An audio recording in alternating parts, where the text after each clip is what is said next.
Is the bull market over? It's very strange because everything is going so well for Bitcoin. So eventually, when people least expect it, we will see that massive break towards $1 million.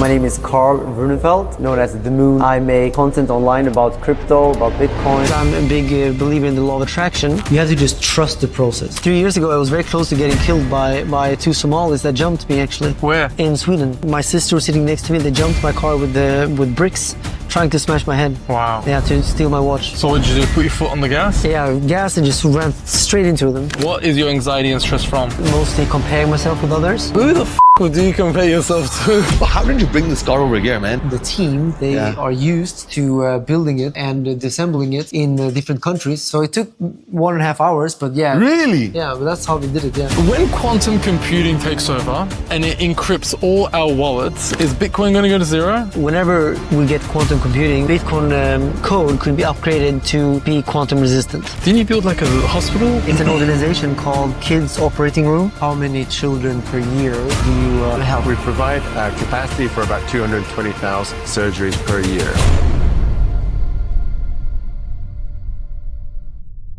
By the way, you did a really good job at blockchain. I was watching you. Oh, cool. Thanks, bro. Oh, you were in the audience? Yeah, I was watching you.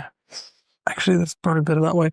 So, bro, I can't believe you have a girlfriend. Last time we were talking about this, we were talking about women at Johnny Doja's house. I know, right? Do you remember that? And you're Yeah. like, no, I'm staying away. Yeah, I was trying my best, bro. But she kind of... Where did she meet you? Where did you meet her? We met at a restaurant. Just a restaurant in Sweden. I was sitting there with my mom, just eating dinner, and then she just sits down literally next to me because the waitress put her next to me and her friend next to my mom. And then we just started talking, and it was like a nice dinner, but it was very random, you know? So, you were just sitting down with your mom and the waiter sat her next to you. Yeah. Did she know who you were? No. She didn't know who you were? No. And you started talking to her? Yeah, or actually my mom started talking to her because she had a small little dog that my mom was like, oh, that's cute. And then everyone just started talking, and then basically I started talking to her and my mom talked to her friend a bit, and then we all just kind of talked. It was crazy. But then that was how we started talking. Yeah. That's so cute. Yeah, and that's why I thought, okay, I'll at least text her a bit. And then, I don't know. Yeah, she was quite insistent because she had... this is crazy, but like 10 years ago, she went to like one of those tarot reader guys. Uh-huh. And that fucking guy had predicted that she would meet someone who's a Virgo, which I am. Okay. Who will be very interested in cars, who will be well known in his field, who will be picking her up in a sports car convertible, which I did. A convertible. Yeah, a McLaren. He had the wrong color though. He said it was a black convertible, but it was a orange convertible. That's the only thing he got wrong. And then, a few other things were like exactly like me, you know? Wow. Yeah. So when she met me, like, she realized maybe not like the first like minutes, but during that dinner, she was starting to feel like it was the case. And then the next day because she invited me to go to a amusement park with her. Then I picked her up with this convertible, and then she was like, okay, khalas, this is it. Okay, what did the man say? Did he say you're going to get married to him? He said it will be your soulmate, and you will live together outside of Stockholm in a castle-like house, and you will travel a lot in between countries, and you will have one kid. I don't think he said only one kid, but he told her when the first kid will be born. When? And she didn't tell me. She doesn't want to tell me. She doesn't want to tell you when? No, she doesn't want to. We should find that guy. Yeah, he's in Sweden. I mean, I told her I want to go see him to ask more. And where is she now? She's here in Dubai. And she moved here completely? Yeah. So quick. Yeah. What does she do? She so basically she has her own like marketing firm in Sweden, but she only does a few jobs per year, but that actually, she has one job per year that makes her like 20K. So that's like enough to live, but but that's like basically what she does. And then she just like hangs out with family and with some friends. She Nice. doesn't like work full time, but she has this marketing firm. Well, I'm happy for you, man. Yeah. I'm happy for you. That was so unexpected. I know, it's fucking crazy. That was so unexpected because you were trying to stay away from women, stay single, Yeah, focus on yourself, and now this is it. yeah. And womanizing is not it. No. I don't want to do that. No, womanizing is not it. Did you do that? I had some periods of life where I did that, yeah. But no, I think it's over. Every podcast you do, you talk about crypto, Yeah. but you never talk about your personal life. That's true. So we could do that if you wanted We to. could, yeah, we can, anything, bro. Like I'm fine with anything. And if I feel something might be off, then I'll just tell you. But everything is fine. So yeah, and it's so easy to be a womanizer in Dubai because there's so many options, especially if you own a Bugatti. That's true. Yeah, that's true. Like when you have a strong Instagram and a nice car Yeah. in Dubai, you're like, it's like Tinder on steroids. Yeah. Having that Instagram profile. Yeah. It's crazy because all the girls, that's what they're looking for. Yeah. That's literally why they came to Dubai. Literally. So you have like a cheat code, Yeah. but you've gone down that road, you've gone to the end of it, and you're sitting here saying it's not worth it. Yeah. It's like I have the superpowers, but I choose not to use them. Anymore. Anymore. I had like 7-8 months, like many years ago when I broke up with my previous girlfriend, where I like explored some of that, because when I was a kid, I was very afraid of girls. Actually, I could have them as friends, but I was like afraid of, I was not a player back then at all. So now when I was like, you know what, why don't I just do a little bit of that? But I realized very quickly that it's extremely useless and worthless, and it's not fulfilling, and it's just bad, I think. So that's why since a few years I just quit everything, no ladies, no nothing, and just full focus on myself and just business, and yeah. And weren't you like celibate for a long time? Yeah, that's it. Like for many years, like at least 2-3 years. Zero women nothing for 2-3 years. Yeah, wow. Yeah, nothing. Like I was just Doesn't that require a lot of discipline? It does, yeah. It's especially in the beginning, because that's when I was used to always, like, you know, being with ladies and like flirting and stuff. But then I stopped it, and then yeah, sometimes it's a bit tough, because when you speak to a very beautiful lady, it's like in our instincts to at least try or like be a little bit flirty, and you know, Correct. that's what we do. Correct. But now I've for those years I've tried to just well, actually I was very successful in not flirting at all. I was even if they were flirting, I was like almost just treating them like they were a man, like like a bro, you know. Wow. So just and that's the best way to do it, because the moment you start flirting, that's when you play with fire, and then it goes the wrong way, I think. Yeah. So yeah. And like you could get any girl you wanted to, especially in the crypto space. Yeah, I mean, I think I am probably what some ladies look for. Yeah, that's true, especially in Dubai. Especially in Dubai. Yeah. No, but also I remember at Blockchain, the conference that you were at, Da Vinci was just kind of in the crowd, and all the women were kind of like lining up to talk to him, and he was just like talking to them, and I could just see him like, Yeah. you know, inside he was probably thinking like, everybody wants a photo with me, all the women are coming talking to me. So that power is very dangerous if it's not used with discipline. You could lose yourself. Yeah, I know some people that are now like guys in their 40s, and they're still single, just like sleeping around with women and like doing drugs and being like, you know, living like they're like in their 20s, you know. And I think that's just very sad. And I don't think that they believe that that's the purpose of life, but they do it because I just don't think they have anything better to do, or maybe they're like, they feel bad about something or whatever. Like, they may be rich and successful, but I think they missed the point of life somehow, because it's not to go around and drink and do drugs and sleep with girls. It's just very stupid, I think. It's very stupid. You're giving your energy away, and also you're bringing on all her past energy. I had a guy that he has sex with one girl, and then the next day he said, I needed to get the cleaners to come in. I was burning sage in the house. This girl had something. It was just a bad energy. But yeah, very, very, very impressive that you have access to that, and then you stop it. Yeah. Crazy. Yeah, because then also I thought, then I will only let in someone worthy, you know? Because if you let in everything, then you basically might get caught up with one of the bad ones, you know? Just because you let everyone in. But with my very high standards, which basically means nothing, then you have to be very convincing to be able to penetrate that barrier that I've put up, you know? So. But she did. Your current girlfriend did. Yeah, because she had, first of all, she. Purity.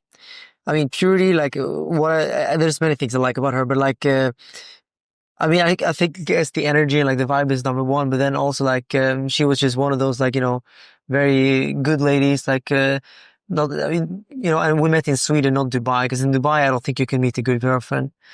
Sure. It's very hard. I think. I mean, the ones that I've seen and met, they're not worthy to be a girlfriend, you know? It's very difficult to have a relationship in Dubai. I think so, yeah. So the fact that we met in Sweden in the circumstances we did and everything, it was a very beautiful way to meet. And, you know, she's been with a boyfriend for like 10 years. She only had one boyfriend. So it's like, it's just a very good way we met, you know? And I think it's, I'm happy we met in Sweden because when I meet girls in Dubai, I just don't trust them, you know? Sure. You don't trust them. You're like, do you actually do that job? Yeah, like, oh, I'm a real estate agent, you know. And like, and how do you get your clients, you know? Yeah. You never know. Yeah, like, I feel like in Dubai, it's, I'm not saying all, but like, you know, Dubai. It's crazy. Yeah, of course. Like, it's insane. But I was seeing a girl that was a real estate agent and she was so excited. She came home one day. She came to my house one day. So excited. I did a big deal. One of the biggest deals I've ever done. Amazing. Congrats. We'll go out to dinner. We'll celebrate.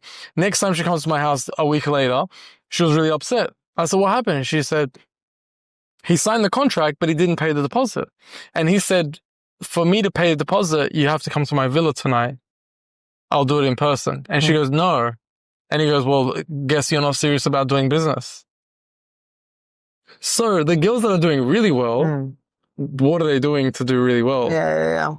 Yeah, it's pretty crazy. It is. This doesn't happen where we're from. I'm from Australia. This doesn't happen back there. Yeah, probably not in Sweden either, I think. I think that's a Dubai thing. Yeah. And probably like Marbella and all these places, you know? It's a rich people thing. Why do rich people do this? Yeah. You're rich. Why would you wouldn't do that? Yeah, no. I don't know, man. I think there's a big difference between some rich people and other rich people. And I think it's just because people are different, right? Like whether you're rich or not, there's different kinds of people. And I don't think it's money itself that makes the difference, but it gives you the opportunity then to act on those ideas. Well, money just makes you more of who you are. Yeah. If you're a pervert, you'll be more of a pervert. Yeah, then you just do very luxurious perverted things, you know. Yeah, I think you're right. Yeah, so it's more of a human personality thing rather than a money, for sure. Money thing. Yeah. Do you feel like you're God's favorite?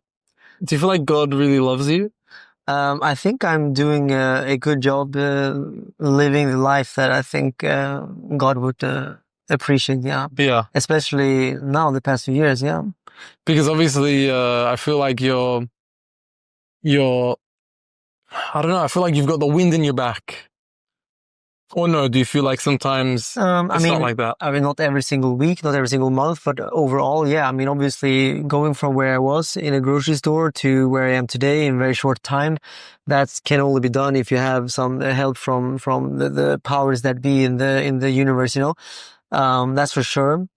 And I try to live a very clean life, like no drinking, no drugs, no random ladies.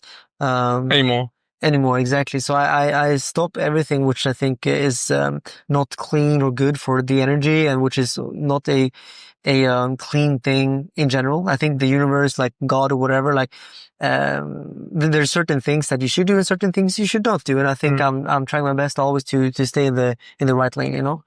The reason I say this is because you're also doing a lot of things that would also please God. You're a big time philanthropist. Didn't you build like a hospital? Yes, I've I've donated to a charity in Zimbabwe. In Zimbabwe and also Tanzania. Uh-huh. So basically, it's it's an organization called Kids Operating Room, or Kids OR, and they build surgical rooms all around the world, in countries where there is a lack of surgical rooms for children. And then these children get free surgeries, and most of these children, they need the surgery to survive, actually. So it's like saving children every single year. Wow. And so, yeah, so I donated to a room in Zimbabwe, and then I actually donated. So we're building with my donation a full new room in Tanzania. So it's going to be a full working surgical room, and they can save 2,000 children every single year there. So it's pretty crazy. So you alone single-handedly save 2,000 kids a year? I mean, not single-handedly. Obviously, I'm just the donor. The big heroes in this is Gareth and his wife, because they are the founders of the organization, and they've done the actual hard work, you know, like, I mean, of course, I've done hard work to earn the money, but the actual saving of the children, I would give the credit to them. But I think, of course, they need donations to work, to function. So, I think it's a great donation to do. If anyone wants to do it, I think they can go and do that themselves. They can take any donation. It could be like $100, $1,000. Obviously, I did much more, but any donation, they're happy. But it's things like this that you do that God puts that girl next to you in that restaurant, gives you your 12 Ferrari, fucks up your bull market for 2025. Yeah. It's things like that you do, because it comes back. Yeah. I think so. Like, I think it's very good. It's important to do what feels right. If something feels like it's wrong, then just don't do it. And I think we all know what's wrong and right. Like, it's quite obvious most of the time, I think, if we think really clearly. And I just always think like this, like, either would the universe or God like what I'm doing here, or sometimes I'm just thinking, would someone appreciate me doing this right now? Like, for example, if I drop something on the floor, I pick it up and I throw it, like, because I think, would I appreciate walking on this place and I see a bunch of trash on the floor? No. So then I take it up. So if you always do even those small things, then I think also your environment becomes more of that, because you attract who you are and what you do. And I think the more good you do, the more good you also get. So that shapes your reality. So if you're nice to people, you're kind, and you give, and you add to your environment, then I think your own environment should also be a better place to be in. I think so. So I think it's always good to think, would I appreciate that if I was someone else, or would the universe like this, and just keep doing that? Very true. Very true. Yeah, I mean, it's really simple, isn't it? If you just keep doing things that you would enjoy, and then just getting that back. By the way, we spoke about crypto just briefly. I wanted to get into this later, but I really want to know now. Is the bull market over? Great question, man. So, like, based on the 4-year cycles, usually Bitcoin should top out in December, like it did 2021 and 2017, approximately December. So that should give us a couple of months to basically see a massive run up. That's based on just the 4-year cycles after the halving every 4 year. Right now it looks a little bit shaky. I'm not really sure if we will actually see that fulfillment.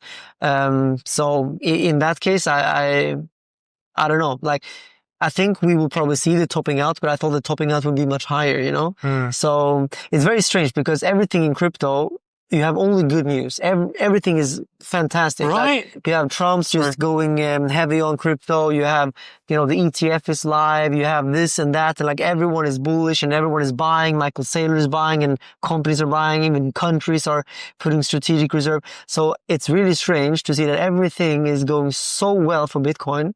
And, we didn't see that bull market that was expected, actually. So I'm really confused. It could only mean, in my opinion, that we will see a delayed effect. So eventually, when people least expect it, we will see that massive break towards $1 million, which I think is going to happen within the next few years. So Bitcoin is going for sure to $1 million. I think it's going to go higher.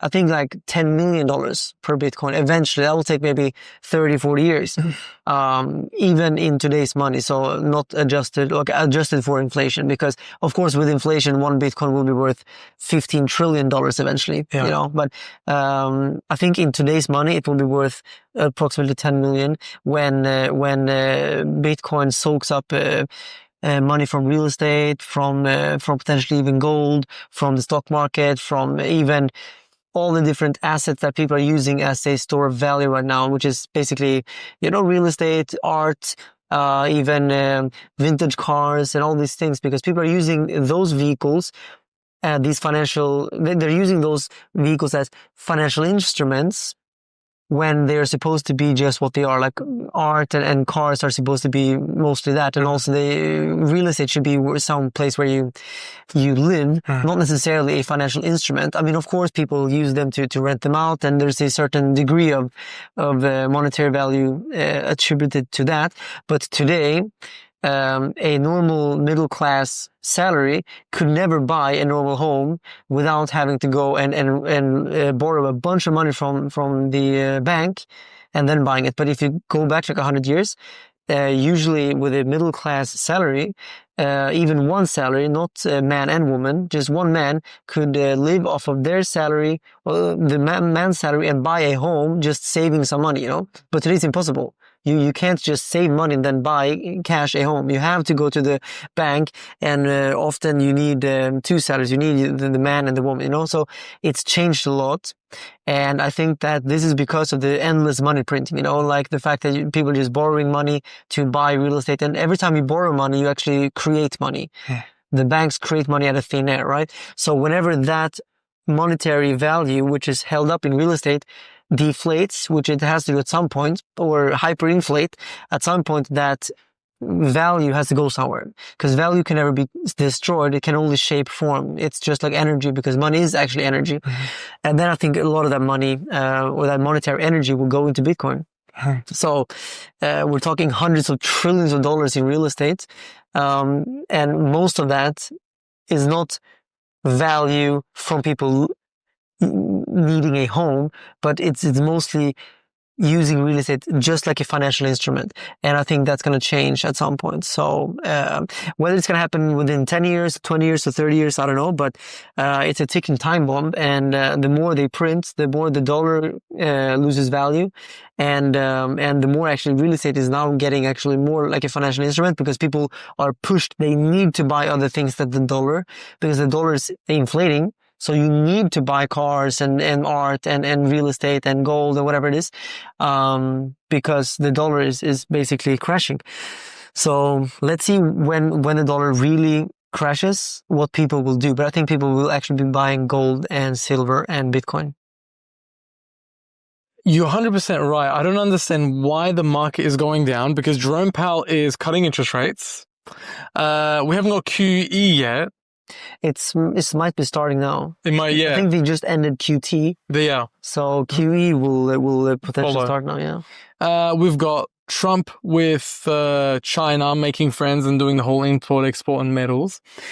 It's just good news after good news. Yeah. It's just good news after good news, and the price just keeps going down and down. Yeah.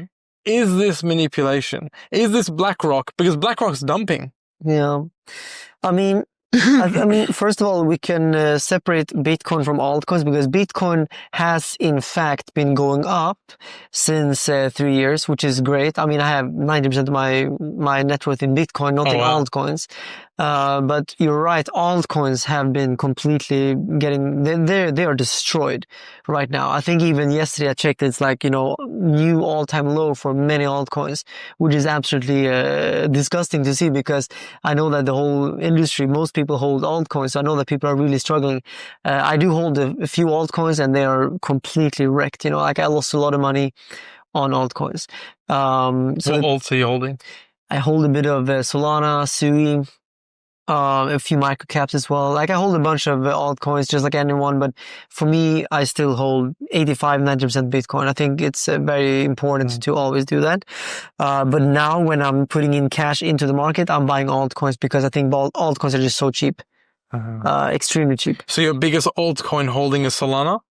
The biggest one is not Solana, I think. I think the biggest one, Sui.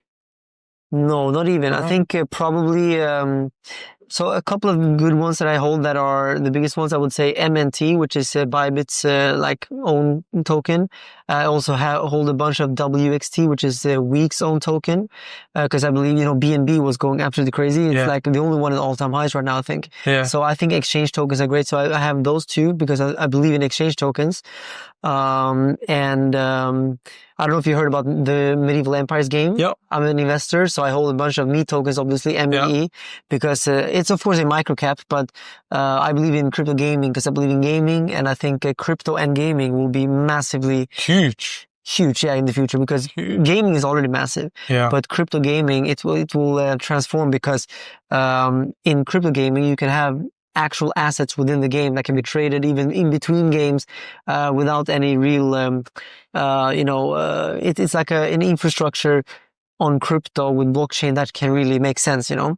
Some projects in the world, they don't really make sense when they try to use blockchain. You know, if you put a squared thing into a triangle shape, you know, like they're trying too hard with something that doesn't really make sense. But with crypto gaming, you can really enhance the experience and ownership of gaming. So I think it's a great sector. So I invested in a few games actually. Well, with the GTA coming out, I think there's going to be a crypto aspect in GTA. You think?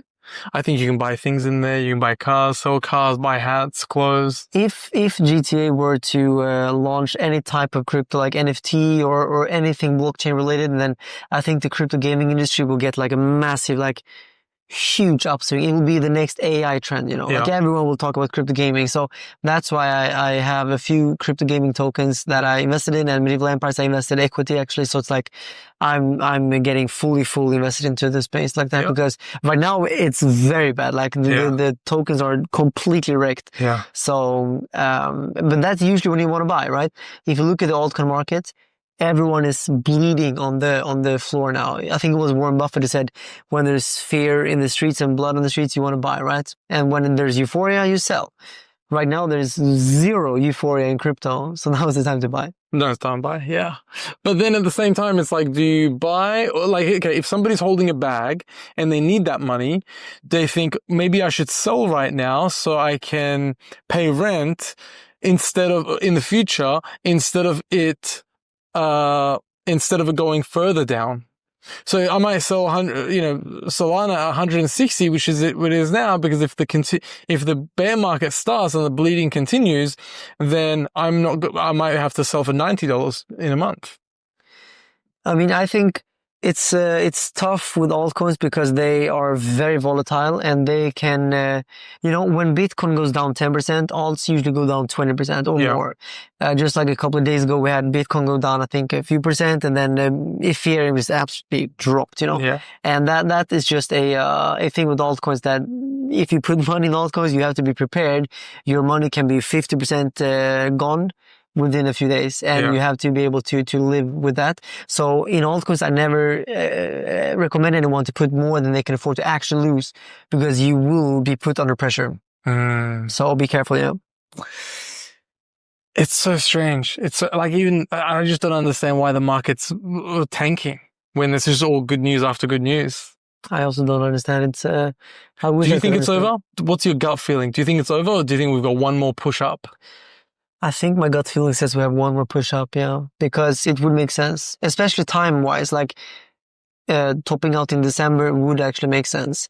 So I think we're bouncing off of some pretty decent support right now, and let's see. But at the end of the day, only Bitcoin knows what Bitcoin wants to do, but I just don't see any fundamental reasons why it should go down based on all the good things we've had. And every cycle, you always have an altcoin season. So we haven't had one this time. Yeah, so I think the cycle can only be over after the season. But then again, every cycle we have less coins. Now we have over 1 million coins because of Pump Fund. Bro, I think we had like 30, 40, 50 million coins. I don't know, because of Pump Fund. Yeah. So because of Pump Fund, yeah. Pump Fund. Because of that, we have millions of tokens now. Yeah. So do we get an alt season anymore? Because there's so many. So I still think we get an alt season. However, it's going to be different. So when I started crypto back in 17, there was only like I think I remember the moment we broke 10,000 coins, on CoinMarketCap. Wow. Now I think it's 10, 20 million officially, but like unofficially probably 100 million, Yeah. So I remember the day, or like approximately when we broke 10,000 coins and we had altcoin season. So then, of course, you had also less people. So less coins and less people.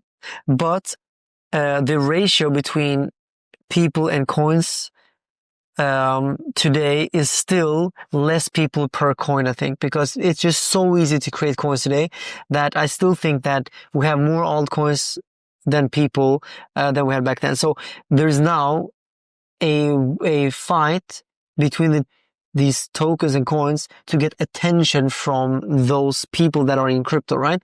So essentially, we will still get the same amount of altcoin season in terms of the amount of money flowing in, or actually much more because there's more now than back in then. But the big question now would be just which coin gets that attention. So it's going to be all about marketing, narratives, and that, so it won't be maybe the case that all altcoins go up like this, it's going to be like maybe crypto gaming, and then it's going to be like AI, and there's going to be only certain coins that go absolutely crazy, and most of the liquidity will flow into certain coins. So the altcoin season, I think, might be different. So it could be over the days where you can buy a scam coin and it pumps 100x. I don't think that's going to happen again because I think people are getting smarter. So now people are looking for more serious projects, and they will be looking for actual, if it's a game like Medieval Empires, they will check the game. Is it actually fun to play? They will realize it's a nice game to play. Maybe they download the game, they try it out, and then they buy the token instead of just going and just randomly buying a bunch of shitcoins, because that's how people did it in the past altcoin cycles, and they usually get wrecked like that. So I don't think that's going to be the case anymore. What do you think of the crowd at these in the crypto space? Because we have some strange people. True, yeah. We have a lot of scammers. Yep. A lot of scammers. True. We have a lot of egos. Yep. I saw a guy and he had like a ridiculous outfit on. And I said to him, "You look like a crypto whale." And he goes, "I'm a crypto god." I was like, "Get away from me." That's funny. Yeah, I mean, I stay away from conferences nowadays because I don't really get any value from them. Sometimes I'm invited to be on a panel or like a speech, then of course I do it, but usually then I go only for the panel. I go down from stage. I talk to some of my followers, like take some selfies, because of course that's why I go there mainly. But then I go straight home again because going around in these conferences and talking to random people, they just want to pitch you something. Usually it's a scam, or they want to sell you something. Like it's just Even I get it, and I'm not a crypto guy. Yeah, oh really? I'm not a crypto, and I had one that sent me one yesterday, and he set up a tripod, stood in front of Burj Khalifa, and he started reading a script from ChatGPT. I'll show it to you on my phone. "Hi, Radin, we are doing a crypto project called this." I'm like, what is this? Yeah, it's a bit, but I think that's the case with all thriving industries.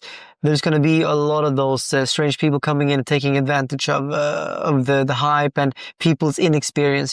That's why scammers go to crypto, because it's so easy to scam people, because they don't know better. Like if they tell you send 1 Bitcoin here, you get 1 back, like why not, right? They think that's how people made money in crypto. So it's very easy to scam in a new industry where people are naive.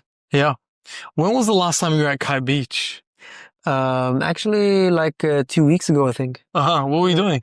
I think Before your shoulder. That was actually I think that was after I broke my shoulder, but before the surgery. Before the surgery. Yeah. What were you doing? Walking? I was. I think it was Three Fils. Is that Trois Fils? The restaurant. I think it's just up. Three Fils. Three Fils, yeah. Three Fils. Yeah. Trois Fils. It's French. I'm assuming because it's three brothers. I thought it was Japanese. Well, the name, if I'm correct, means three brothers in French. Got it. So, but it is Asian cuisine. It's an amazing restaurant. They have. Amazing. I think that's the best sushi in Dubai. Sheikh Hamdan was there. Did you see that? Really? And he put it on his Instagram 2 weeks ago. Oh shit! And everyone started flooding going there. Yeah, of course. That's crazy. Yeah, because I ate there and I realized this is the best sushi I had maybe ever. Wow. Yeah. It's such a nice place, Kite Beach. I don't know what it is. It's so positive. It's incredible, yeah. I love it here. I agree. Well, look, I hope you're right, and I hope we get another pump, right? So we can exit. Yeah. So when it comes to altcoins, whenever we do see the altcoin season, I will exit all my altcoins and put everything in Bitcoin, USDT, and real estate, and Ferraris. And Ferrari. Yeah. Because you're more than 12 Yeah, I want like 30, 40 Ferraris. Ferraris. Yeah. Wow. Not only Ferraris, but I want... It's going to be like a collectible garage. It'll be a great collection. Yeah, that's what I want. So right now I'm collecting some good cars, but eventually I want to have those like super limited, like the Enzo and all those like... I think you're ready. With the amount of Ferraris that you have, I think they should... I mean, those cars, you have to buy them from the secondary markets. Secondary market. Because they're Okay. old, yeah. Sure. But I should be... I already got allocation on some very rare cars. I got the allocation on the 296 Speciale, for example, Speciale Pilotti. So that's a rare car that I got allocated. The SF90 XX Spider. Yeah. That one I got allocated, very rare as well. Yeah. And what else? Yeah, I have a few more that I might get allocated as well. And that's because I've been buying a bunch of Ferraris, and I became a VIP in less than a year, which could be one of maybe the fastest ever, because I did everything right. First of all, I buy all the Ferraris from the dealership. This is a tutorial how to become a Ferrari VIP, okay? It's quite simple. Yeah. First of all, you need like a few $1 million ready to buy, obviously. Yeah. But let's assume More than a few. Yeah, let's say 3-4 million at least, I would say. Would you be worth over 100 mil? If I am, Would you? would you? What do you mean? Are you worth more than 100 million? I will not say. I don't tell people my net worth. I love that. I'm worth enough to buy Ferraris and live a good life. Okay. But basically, so what you want to do? You're media trained, by the way. Yeah, You're media yeah, trained. Okay. I mean, look, people say all this. To be frank, I don't know exactly my net worth. I know how much Bitcoin I have. But when it comes to like company valuations and things, like whether it's 50 million or 500 million, like it's like, I don't even know myself because I didn't make the calculations. Got it. So in terms of... How much Bitcoin do you have? this I will not say. Da Vinci said the same thing. Yeah. Da Vinci looked at me and he started smiling. He goes, yeah, right. Yeah, we will never say because it doesn't make sense. And I wouldn't expect you to say. Yeah. But that's my way of finding out if you're media trained. Yeah. Well, no one trained me, but I just kind of know what to say. Know what to say, yeah. Sorry, give us a tutorial on how to become a VIP at Ferrari. This is step by step. Because it's so relatable. Yeah, some people might be worth a few million here. So okay, this is how to do it within 1 year. Step one is to buy a couple of new Ferraris from the dealership, always from the dealership. Must be new. Yeah, because that's the best way for them to make money from you, right? Okay. And that's the theme here. How do they make money from you in the beginning, so that they later will allocate things to you, so you make money from it. They're not going to give you that from the beginning, right? So you have to first make their money. So you have to buy new Ferraris. I ordered an SF90 Spider, new. Beautiful. Amazing. And I spec'd it very well. I put a lot of extra options because that's how they again make money, right? So I put all the carbon fiber options, all the different things, like all the sport package, like boom, like I just maxed it out, so they're happy. And now they know, okay, Carl, he specs them well, so let's give him another allocation maybe, So then I bought a few new Ferraris in the beginning, like 3-4. And then I also bought a couple of secondhand Ferraris through Ferrari, always through that dealership, and choose one dealership. Don't buy from 5 different dealerships, because the one dealership will build a portfolio about you. So they don't necessarily look at what you bought from many ones. So you have to choose one and build a good portfolio there. So I am buying from Ferrari Sweden, Autoropa, for example. Not from Dubai. No. Oh, Swedish. Yeah, because I think it's just more fun to drive cars in Europe, I think. Yeah, of course. So I will keep them all in Europe. Oh, so none of them are here? Some of them I will bring here, most likely. But now they're all in Europe, actually. And how much does it cost to bring it here or Sweden? 20K maybe. 20K, it goes on Emirates? Yeah, I never did it so far, but I'll do it. And I think it's approximately 20K. Or you can put a few of them in like tanker, like, tanks on a ship. And I think that's way cheaper, like 6K or something. But it takes like 2 months, probably a month. No, like a month, I think. A month? So if you're not in a rush, you can do that. Yeah. That's probably what I will do if I ship like 5 cars and I'm not in a rush. I might as well. Maybe I'll take this Maybach to Los Angeles and I'll just start doing podcasts there. Could do. Yeah. Could do. And, but yeah, so basically, buy cars from Ferrari and buy them specifically from Ferrari. Don't buy them outside. Ideally, like if you find the perfect Ferrari outside, sure, buy it. They're not going to hate you for it. But at least take it then to Ferrari for service. Don't take it elsewhere. Okay. Just bring it back home, as they would say, you know, like that. And then, very important, maybe the most important step is to start racing with Ferrari or doing the club challenge. Because they want you to be active as a customer in the brand. They want you to love the brand. They want you to be participating in events. So they will invite you to events, go to all the events, ask them for what events they have, do the club challenge, which is basically track days with track cars. And then you have to buy a track car, which you can buy secondhand through Ferrari, or you can buy a new one. You can order one. This is, I would say, the best thing, because Ferrari loves when you are not only active as a customer, but you're racing and you're driving, you're learning how to drive well, you're learning how to drive the cars, and like they love it. So those people will always get allocated before someone who never have been on the track with them, you know? So that's very important. And other than that, I would say, I think that's basically it. Like that's basically what I did. You know? So buy from them, get a service by them, buy from one dealership, and also go on the race days. When you go on the race days, go to club challenge. How many cars do you have? I think cars in general, maybe like almost 20 now. 20, I think. And one of them is a Bugatti. One of them is the Bugatti Veyron Grand Sport, my favorite car in the whole world. Isn't that so funny that you went to buy one and they were just like, go away, you're just a kid? Yeah. That video, I think probably has amassed at least like 100 million views across different platforms. It's crazy because, you know, this was like 4 or 5 years ago. I was looking a little bit younger and a little bit like, you know, I didn't look like someone who would be able to buy a Bugatti. You still don't. I know, right? I'm sure. But at the end of the day, they shouldn't discriminate based on how you look, right? Yeah. So especially in Dubai. Yeah, I mean, whether you're small or black or white or young or a girl or whatever, if you go into a dealership and say, hey, I want to buy a car, I think you should treat that person with respect, because I, in fact, was ready right now to dump my crypto, which I was not allowed to. I couldn't touch the car. I couldn't sit in the car. I couldn't even take photos of the car, which is crazy. And then I just went to another dealership, and they were so happy to have me as a customer. They were super kind. They did a bit of a Google search on me, of course, and that's what they told me. But yeah, and they found out like who I am. But I don't think you should have to do it, but they did, and they thought, okay, we'll take him seriously, you know.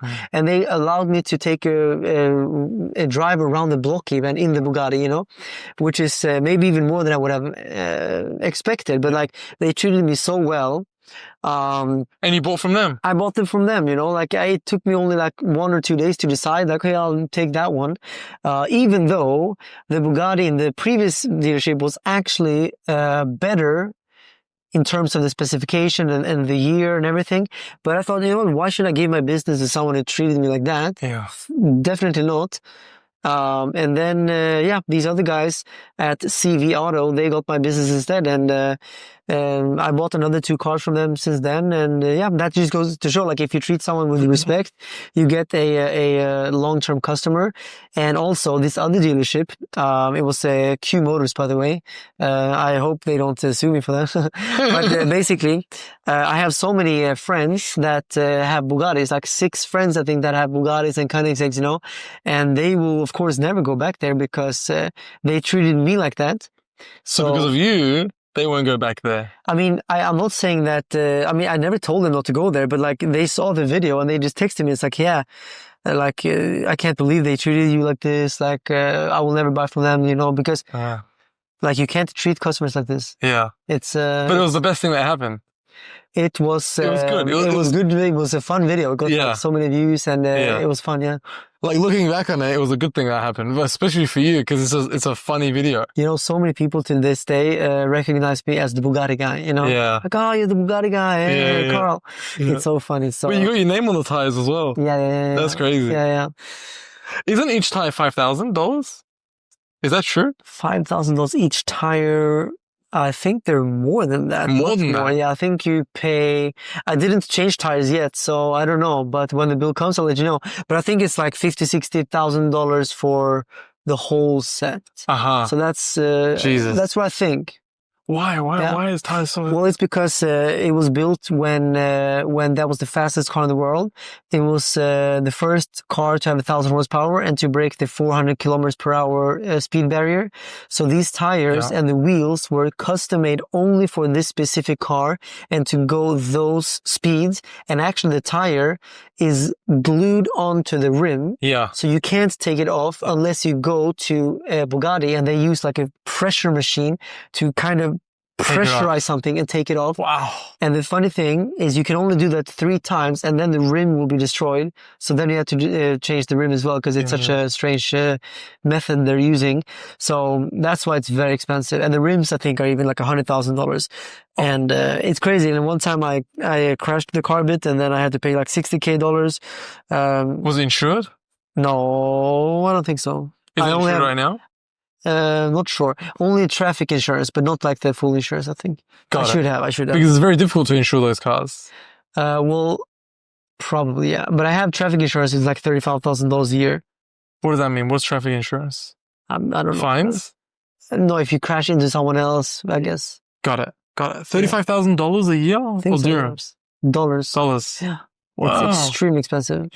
I'm in insurance. That's my business is insurance. Yeah. I'll look into that for you. Oh, yeah. True. I'll look into that for you. Thank you. Let me know. Yeah. I can help you with insurance. That's my bread and butter. That's cool. Yeah, okay, let's look into that then. Yeah, let me know. Any car. Just send it to me. I'll have a look. I'll see I guess can what I do. don't want is to pay for insurance when I'm not using the car. I'm not using it so often, so I should only pay for insurance when I'm actually using it. Correct. Right? Correct. Yeah. I can tell you ways around that as well. I can tell you off air. But yeah, if you're not using it, you shouldn't be paying for insurance. Right. There's no point. Yeah. There's no point. Do you feel like money made you happier? Were you happier? Are you happier now that you have money, or your happiness was the same? I think my happiness now is better than when I was in the grocery store. But I think the happiest time was probably when I was just starting out with business, because I had the excitement of the journey, you know? So I think the money itself is probably not what made me happy, but the journey of like starting and like creating and like coming up with ideas and starting the business, you know, I think that But was you're still doing this. Still, but I think that was the happiest time of my life. The first like 2-3 years of business and like starting to travel around and going into the crypto industry. That was the happiest time of my life. Now I think, I'm basically still doing a bit of the same since a few years, which is why I'm now looking into doing, other things, like racing. I'm starting like, proper racing now with Ferrari. So I did Club Challenge before. Now I'm going into the Ferrari Challenge, which is the racing series they have. And that will be like a new journey for me. You know, I think starting new journeys is usually what makes you happy, you know, learning new things, becoming good at new things, chasing, you know, like a career, like in a game, like you play a game. It's like a career mode, you know, like you're developing. You know, I think, life becomes boring when you do the same thing over and over. You need to find new things and become good at new things, because even if you're the best in the world at something, like after doing that 10 years, you're gonna eventually think, it's over, you know, like, you know? So I think, racing and also music. I love making music. Ever since I was a kid, I had a dream of becoming an artist. And that's my biggest passion, actually, writing songs and singing. I love that way more than I love anything else, more than racing, more than crypto, that's my number one. So I want to go back to that. And of course, I'm not going to do it to make money, but I just love creating. And if people want to follow my Spotify, they can do it. Carl Moon. It's, I'm going to have new music put there now. So basically now I have only 5 songs, which is my old songs from when I was a teenager. But if people want to listen to them, it's like, when I was a teenager, that was my passion, and I was trying to become an artist, but I didn't have the money to like market it or like make any big waves. But they're still up there, and now I'm writing and producing new music, so it's gonna be fun. What kind of music do you make? So now when I'm writing, it's a little bit rock inspired, but it's like pop rock, I would say. And also I have a few like, I love to also make ballads, like piano ballads, you know, more like, so it's a mix of rock, pop, and piano ballads. And what is it about? Women, love, like... Sometimes it can be about love, but mostly it's actually about like my life or like the journey of life, and it could be about the world and like how I see the world as a very you know, it's controlled by, you know, very bad people, and it's controlled by very elite people, you know. And I think that there's many things in the world that could be way better, and I write sometimes about that as well. Have you made your girlfriend a song? Not yet. Okay. We've only been together a few months now, but Okay. she will have a few songs. A few songs. Okay, Yeah. a few inspired songs by her. Yeah, for sure. Do you still need to wake up and try to find happiness? Because how old are you now? 31. The Carl that was 21, working at a grocery store, 18 or whatever, if he looked at who you are today, he would say, fuck, we made it. Like, I'd be so happy. Like, Yeah. but for you, it's normal now. You're like, okay, no worries, business class, okay, private jet, whatever. Yeah, true. But, I mean, my daily, Do you struggle finding happiness? sometimes, but so my average default mode is that I'm just used to it, but I try very often to actually remind myself where I am and how far I come, and how I would look at myself if I was younger, and that feeling always gives me happiness, because I think the person who can appreciate what he already has is the person that is the happiest, right? It's not about how much you have, it's about how much you appreciate what you have. So surely someone with almost nothing could be happier than me if they just don't complain about shit. Like sometimes I complain about stuff, and I find myself complaining when I shouldn't. Like it could be an employee who maybe messed up, or it could be that maybe my delivery order was canceled or something, like, and then we complain and we feel agitated. But at the end of the day, like those are like non-issues. You can just order again, you know, like it's not a big issue. Like we shouldn't allow stupid things to affect our mood. And sometimes it's worse things. Maybe I lost $1 million, you know, and maybe I feel very bad for like a few days because of that. But at the end of the day, like I still have way more money now than I had back then. Like if you can, there's always another way and another perspective to look at things to find huge happiness, you know. There's always a perspective. So you just have to find that perspective and embrace that. And I know that default mode is that we don't do that.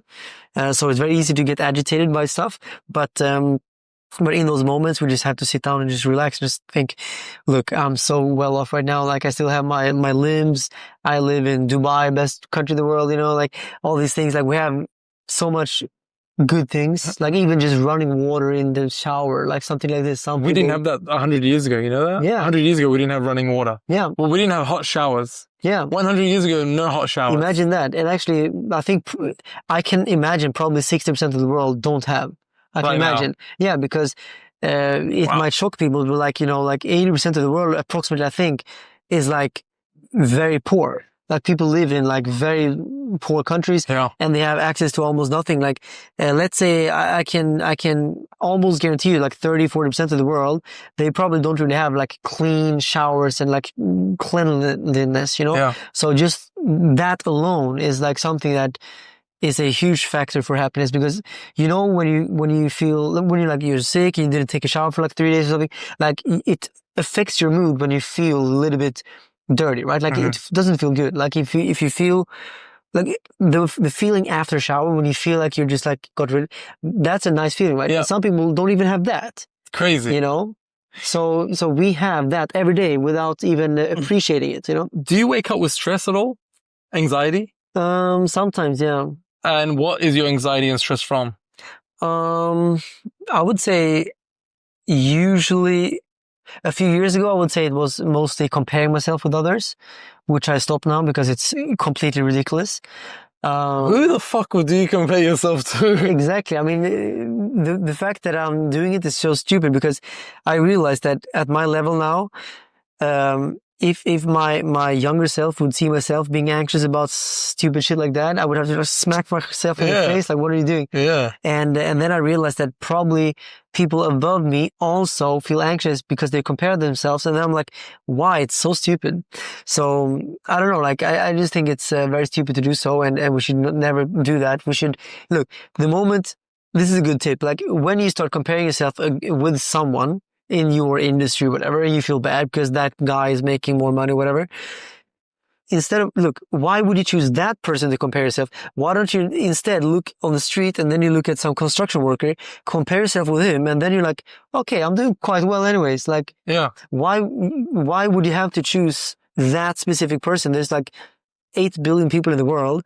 And out of those people, I'm assuming most of you guys are doing better than like the average person. So better compare yourself, if it's constructive comparison, like, of course, like you can get inspired. That's another thing. Like I was inspired by certain people, before I started, but I don't compare myself with them. I'm just feeling inspired, but when you live and breathe next to people that are in your industry, it's very easy that you compare yourself because you're doing the same thing or similar. And now some people are making more or they get better deals or whatever. And then you feel like you're doing something wrong. But at the end of the day, you're still doing way better than others, So that's so interesting. Yeah. And I think we should always just stay in our story because we all have different stories and all stories have different, twists and plot twists and different directions. And as long as we just follow our story and our journey, then I think that's the most important thing, and compare ourselves with ourselves. Like, am I doing better now than 5 years ago? Am I doing better now than 1 year ago? Yes or no? Like, if no, then okay, time to start working, but not because someone else is doing better. Like, we have to compare ourselves with ourselves, I think.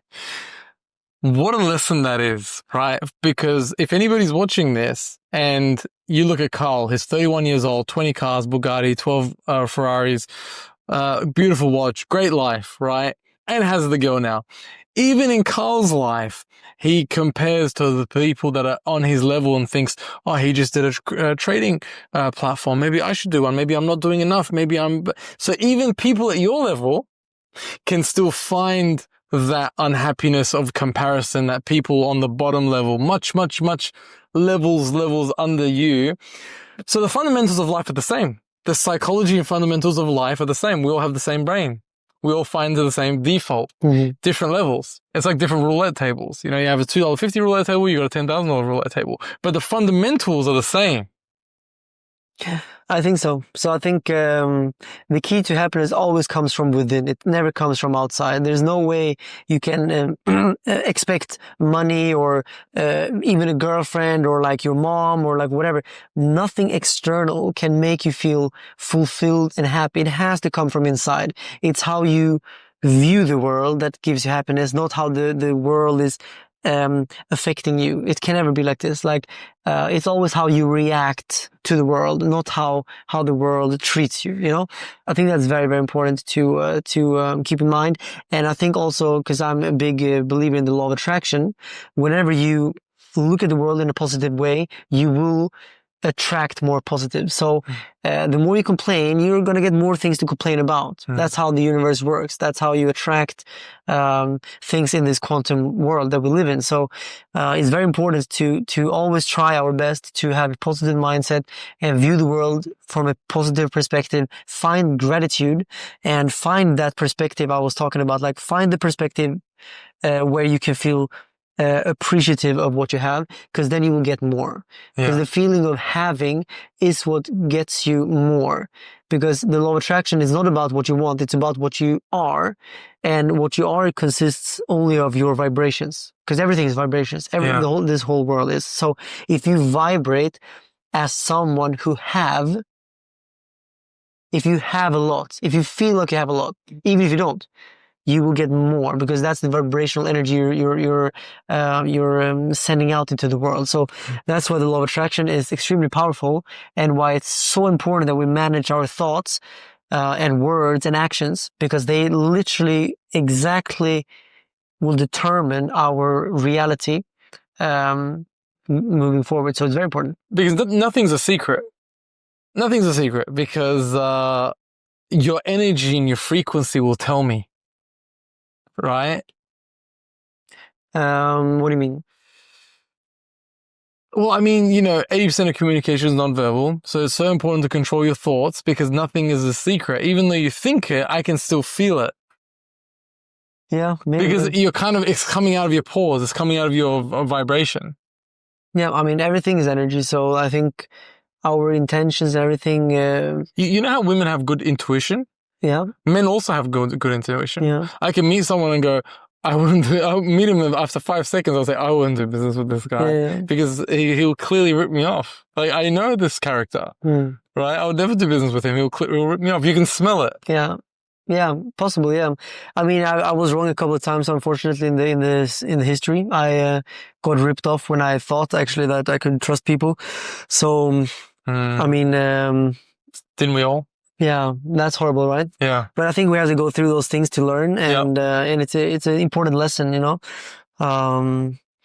I think so. We just have to learn, because whenever we learn, it's not really a mistake; it's a lesson, right? So I think I always look at it from that perspective, and that's again choosing the perspective. Like, was it a huge mistake? No, it was a lesson. It was meant to happen. It was a way to grow, a way to prevent that from happening again in the future, but in a very worse way, So always choose another perspective to look at things. And I think that's the best way for us to manage our lives and manage our happiness in the end. Yeah, it's very nice. Wow. You got so lucky, dude. Well done. Yeah. And that's why I asked you, why do you think you're God's favorite? Because all these things just happen, Yeah, all these things just happen to you. And it's because of the hospital thing, right? You do all the hospital stuff and you build that. By the way, you were inside the surgery. 10 days ago, yeah. No. You were inside the surgery watching other a child being operated on. True. Yeah. After seeing surgery and being in there, does it make you not scared of surgery, or does it make you more scared of surgery? I was never afraid of like blood and things like this. So for me, it wasn't really something that made me scared or less scared or anything. It was whatever. It was approximately what I expected, yeah. So, but of course, it's a little bit more emotional when it's a small child, because the kid was like maybe this big, I know, she was black little kid. Very small. So it makes you think a little bit like, oh, that's crazy, like cutting someone small like this, But at the end of the day, what they were doing were saving the kid's life. Yeah. So it's only a beautiful thing. It's not it shouldn't be looked at something scary, because it's actually life-saving, And that's how I look at it, So. Wow. So I just think it's a beautiful thing, and it was good. I actually were able to see 2 surgeries, and it was pretty cool. I would love to go inside a surgical room right now one day and watch surgery. Yeah. It's not scary? No, I don't think so. You're just normal. Yeah. I think it was, again, like I'm not really so sensitive about that. Okay. It would probably be different if there was like a crazy surgery, someone lost their leg or something. Maybe it would be a little bit different. These were like a little bit smaller surgeries. Keyhole surgeries? No, I'm not sure. Dude, AI is going to do surgeries soon, like one day. I think so too, true. Yeah, like robots and AI will do probably better than humans. Well, even now, my mum, she had a brain tumor and they removed it, but the surgeon was doing surgery on her brain from 5 meters away. Really? Because the human hand, our fingers are too fat and too big for us to have precision to go, and this machine robot going in there, like putting this in there and clamping this vein and clamping that vein. That's what they do. They clamp veins before they cut the tumor, so there's no bleeding. So the human hand can't do that. It has to be machines. Crazy. Yeah, that is actually crazy. And I'm sure in the future it's going to be like that for sure. When quantum computing takes over and it encrypts all our wallets, is Bitcoin going to go to zero? That's a great question. I must say I don't know, because... Do you think about this? I don't think about it a lot, no, but every now and then people ask me the question, and every time I have to tell them, look, I don't really know because I'm not a quantum computing expert. I'm not even a Bitcoin program. Like I'm not a programmer. I'm not a coder. So I have to rely on what they say, the actual like crypto nerds, you know? Yeah. And what they say is that, whenever we get quantum computing, which could be another 100 years from now, right? Doesn't mean that we are seeing it now. We could, the Bitcoin, code could be upgraded to be quantum resistant. So that's the answer I have. Like, I don't know if that's, true or not, but I can't tell you because I'm not the guy who pretends to know something if I don't know. Like if I don't know, I'll tell you I don't know, and this I don't know. But I trust the crypto nerds that tell me that it's gonna be fine. You're gonna be fine, they're saying. But I still think it's like another 100 years in the future, probably. I don't think we're going to see quantum computers anytime soon. That was something that kept coming up at the conference. Yeah. But look, if we get quantum computing, we have bigger issues than just Bitcoin. Like that can decrypt all the military, like CIA, like all the government stuff, all the banking stuff, like literally everything, like all your passwords, all your naked photos in your phone, like everything is gone. Like, Bitcoin is just one problem. Like it's not the only problem, you know? So it's like all money will disappear. The only thing that will not disappear that is gold, probably. Yeah. By the way, the office that I picked you up from. Yeah. What do you do in that office? Like, what is it? Like, what do you do? Well, I of course make videos there. I have my YouTube channel, The Moon Show. Yeah, but you have staff there. Yeah. What do the staff do? So only on the media side, I have, of course, like a couple of editors. I have moderators. That's yours, by the way. Thank you, bro. Thank you, bro. You know, moderators. I have a couple of people in the legal team. I have 4 people in the finance team. I have a managing director who's overseeing everything. I have an HR lady. I have what else? Yeah, I mean, I have more people, but like you get the point. Like I have a little bit for everything, and then I have also an office in Pakistan where some people are sitting as well, doing certain things. Some website management and community moderation. So yeah, I mean, it adds up, and that's just like the group headquarters. And then of course I invested a lot of money into certain companies. Medieval Empires is like one example where I'm an investor, like the group has invested, and then we help them with certain things. We incubate them. So with finance, accounting and things if they need it, or legal assistance if they need it. And that's the same with many companies where we help companies after we invested. So it's like we are what I would like to call like value investors in that sense, that we invest and then we help. Yeah. We don't just invest in silence. Yeah. Good luck. Yeah. Do you still have crypto jobs?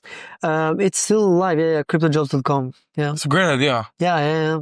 People are using it as a job platform to search for jobs and to find employees. It's a great idea. Yeah. But are you less focused on it? It's not, it's just like a small investment from my side. It's not like one of my main focuses, no, but there's people that are running it and working on it. And I thought it'd be huge. Yeah. I mean, I guess the crypto industry right now is also quite slow because the bear market is pretty crazy. So there's not that much hiring right now, but usually in the bull markets, when people are really going crazy on hiring, then like the website gets flooded with business. Because it's the only website, isn't it, for... And the only one that is big, I would say, yeah. You've got monopoly, I feel, in that space. Did you think about doing AIjobs.com? I did, yeah, I did, but then... Someone took it? No, I just think we decided that, look, we have enough to do with cryptojobs.com, but we had the idea. I think we bought even a couple of domains, but no, we skipped that one. Because you're a crypto guy as well. Yeah. Like, people know you as a crypto guy, not the AI guy. Yeah. But I thought cryptojobs.com genius, and it's going. You could. Well, would you want to sell it? Potentially, yeah. I mean, why not? Like I remember I bought the domain cryptojobs.com for like $200,000. Long time ago. Yeah. That's why no one has bought it because it's so expensive. But I thought, you know what? The domain was $200,000. Yeah. Whoever did that was so smart. Yeah. They got a great domain actually, but it was hard to get a hold of them. But eventually, I got it. But yeah, like the business is running, and like yeah, if someone really wants to buy it and they come up with an offer, then yeah, sure, like I would be okay with or taking investment, like someone's invest maybe potentially. I invested now only my own money, but it's always nice to have value investors. If someone comes in, invests, and has experience from maybe a job board or maybe as an HR, like whatever, like if they come in with some experience that can help the website.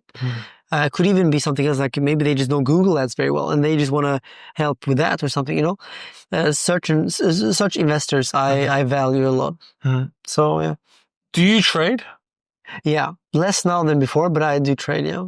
And does gut instinct, like, when you trade, do you look at like algorithmic support resistance, RSI, or is it more gut instinct trades? It depends, but mostly I try to stay to the indicators. Okay. That's the best way to stay rational. Okay. Because sometimes with gut, you're going into, we're expecting a blow off top or something like that. So in that direction that you're going to, you can more long than short. Yeah, but sometimes when I went for my gut, I got wrecked. So got it. So I try to stay away from that. But see, even the technical analysis and everything like that, even that you get wrecked. Can be, especially in crypto. Well, especially with Trump.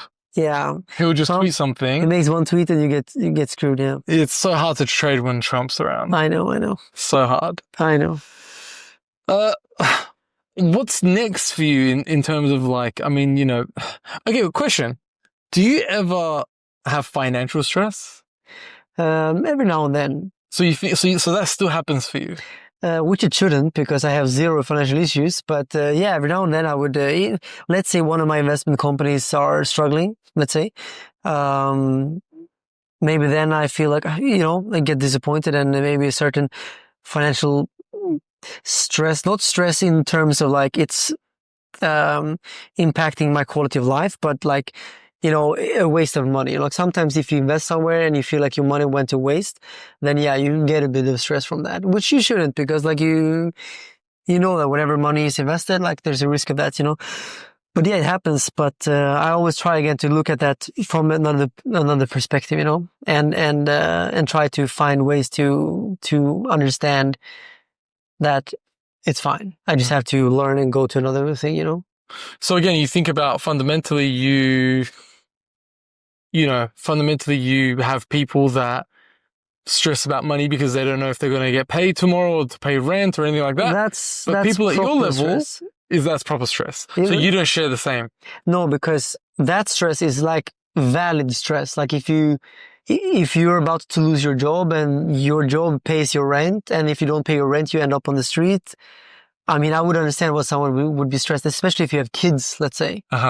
Like then, yeah, you're in a situation like fix your situation to save your kids, and then I understand the stress, because that's like that's proper stress, because that will impact your quality of life. But if I lose 5 million, it's gonna be bad. I don't like losing money, but my quality of life doesn't change. I can still ride my Maybach every day. I can still go eat dinners every day. I can still fly private jet, It doesn't really change my life. So that's why I try to look at it from that perspective. Like, look, money is just money. It's just energy, and it comes and goes, and we try to make more of it always. Sometimes it decreases the energy we have in monetary energy, but that shouldn't affect our well-being, because it truly doesn't really matter at the end of the day, unless we're living paycheck to paycheck. Then it actually matters. But that's why it's important to get out of that what's it called, like a hamster wheel. Don't be paycheck to paycheck. Like your salary, or first of all, you should avoid having a salary at all. You should actually in the end make money from recurring, it could be renting out an apartment, like make money from something that doesn't require your daily hourly work, That's important. I think, you know it already, but like people watching that's very important. Because you're exchanging your time for money. And there's only a certain amount of time that you have, so you need a certain amount of time, money. Exactly. And I think I'm sure you can agree, like whenever you escaped that was a big shift. That was the biggest shift of every shift, I think. Then making a lot of money, it's also a big difference, but the biggest shift is going from a salary to actually having that recurring revenue that comes from. But even if it requires your work, but just doing something you actually enjoy, so it doesn't feel like work, then it's fine, and it's like on your terms, you know. No one can fire you because you're doing it yourself, you know. Yeah. I think that's beautiful. I think that's important, and then of course the law of attraction. If you visualize your life as being extremely successful and visualize it being very, very like your dream life, then you will achieve it eventually. I think that's what I always tell my audience. My 3 words, my motto is visualize, believe, attract. I condensed everything down to those 3 words because I think that is how it is. Yeah. You visualize, you believe in the visualization, and then you attract it. Yeah. That's all. Like, it's really simple. Yeah. Like, there's nothing more to it. By the way, are you hungry? No, I'm fine. Because we're in a car. We can get drive-through if you want. No, I'm fine, bro. You sure? All G. No coffee? No, I'm fine, bro. All right. All good. I mean, maybe a decaf coffee, actually. Should we do Okay, that? yeah. Hossein, could you please take us to Costa Coffee? It's not far from here, and it's drive-through. I think next to it is Starbucks as well, so whichever one you see first. But it's on that main road there. If you, God forbid, if you were to lose everything, God forbid, God forbid. if you lost everything, Yeah. no Ferraris, no millions of dollars, no Bitcoin, nothing, what would you be doing? What would you do? Okay, so if I lost all my money and lost also my sources of revenue, so I really lost everything, because that's Everything. when you lose everything. Yeah, of course. In that case, I mean, look, the simple answer is that I would actually just sit down to myself, and first of all, I would be very happy that I don't owe anyone any money.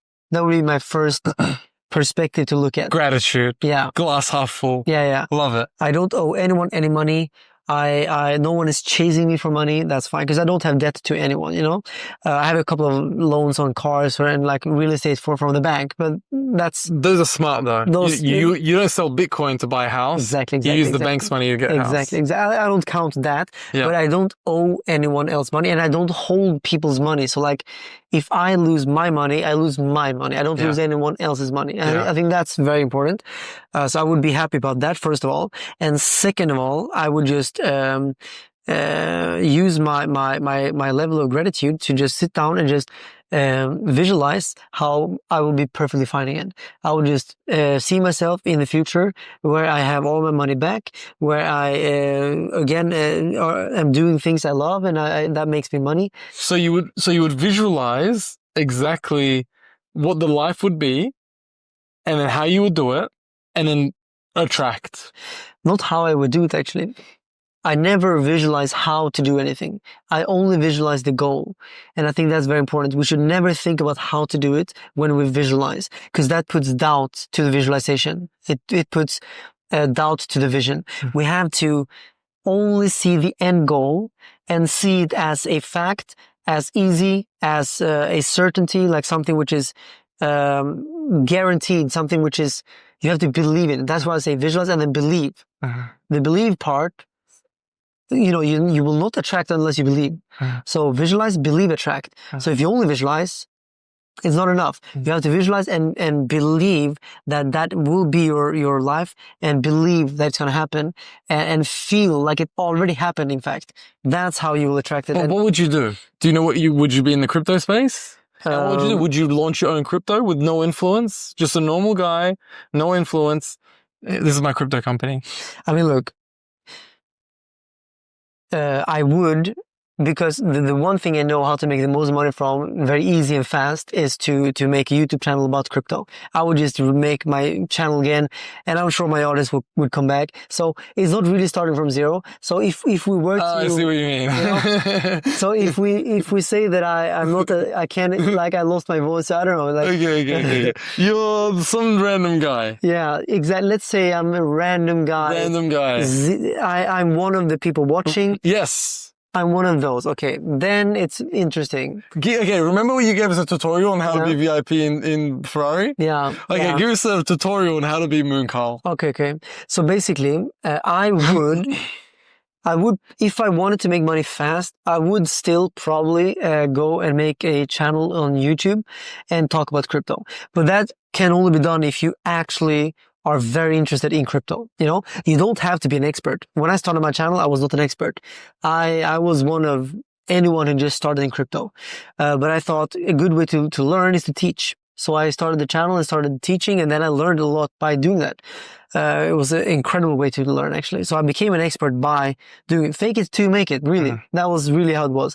I was sitting, making those videos. I was dressing, really smart, with these like shirts and like, Ralph Lauren, like making it look like I'm a Flexing. Yeah, but I was working in a grocery store, Yeah, wow. Before and after the shifts, I was making these videos. Wow. And I was trying to portray a person who's like making good money with things like I know everything in crypto, but it was really fake it till we make it. And I think it's nothing wrong with that. Yeah. Like the most people in the world that made it, they actually in a way faked it until they made it. Yeah. Like you have to show up with confidence to a meeting and make it seem like you're the guy before you are the guy, because someone has to take the bet on you the first time, right? Yeah. So the same goes with a YouTube video. You have to seem like the guy who knows it all, and then you will attract that version of you. Yeah. That's what I did. So, I think that's a great way to make money. Making a YouTube channel could be something else than crypto, but YouTube is a great way to. Wow. So step one, just like we had step one, buy a Ferrari from the dealership. Step one, make a YouTube channel. I mean, I think everyone has their own route, right? But if I were to be one of you, I would do that. Go to the window, please. Go next, yeah. That's what you would do. And then you would see what would come out of it. Yeah, but while doing this, or even before doing this, I would start with visualizing. Okay. I would never start anything unless I start with visualizing. I would visualize success, money, and happiness, all these things. And I would also, of course, visualize having like 100,000 subscribers, Got it. One thing you can do, this you've earned, right? But you can also, you can order like from China, like AliExpress. You can order one of these and you can just put your own name here, like, and then you put, presented to, whatever your name is, Ahmad, whatever. You put your name there, and then, for passing 100,000 subscribers, put the YouTube logo there. And then you put this in your wall at home. That's a great way to visualize. Wow. You celebrate before it happened. Wow. And I did that actually. So, not with a plate, but I ordered, back in 2017, middle of 2017, I ordered let me actually find it. Yeah. A white cup that I, basically customized. It was a white label cup, and I put the YouTube logo and I said 100,000 subscribers on it to basically Game changer. Yeah. Let me actually show you if I find it here quickly. Okay, so I started again. Yeah. So basically, this is the. You look so cute. Look how cute you look. Yeah. So this was. You look so young, dude. Yeah, 26th of April 2017. Oh wow. I started The Moon Show channel in October or December 17, I think. September 17. Yeah. So 6 months later. And here you can see YouTube, 100,000 subscribers. So basically I ordered the mug before the success. And here you can see the date up there, 26th of April, 2017. So this is the best way, I think, to do it. Putting real world objects into your environment that will manifest that reality, because it's not so much about the object itself. It's about the feeling of having it. So you pretend that you already have 100,000 subscribers, and then you will have it, So go on Temu, buy Ferrari keys. Yeah. And have 12 sitting there and just feel it. Absolutely. That's literally the incredible. Why don't you just buy a Porsche key and put it in your pocket and keep it every day? Why not? And you will have it, because it will have to manifest. The reason I ask you a lot of these questions is because I have a property development in Bali. I have a 10-unit site. I love Bali. I love Thailand. And I have a hippie heart. I have a real hippie heart. I can be happy with $3,000 a week. I'll get on my little motorbike. I have fresh fish delivered to the house. I'll go to the beach, get a massage, and still like $3,000 a week. I'm sure it's a dream for a lot of people. But what I'm trying to say is even at that level, for us, I will be the happiest person in the world. I don't need this whole Maybach Dubai bling lifestyle, the overpriced dinners and stuff like that. I don't need all that. I have a hippie heart. I'll be happy on an island. Mm-hmm. So do you feel the same? Actually, 8 months I lived on Koh Phangan, which is a small island in Thailand. I was just in Koh Samui last week. Yeah, Yeah. amazing. You have to go to area. Koh Samui to go to Koh Phangan. Yeah.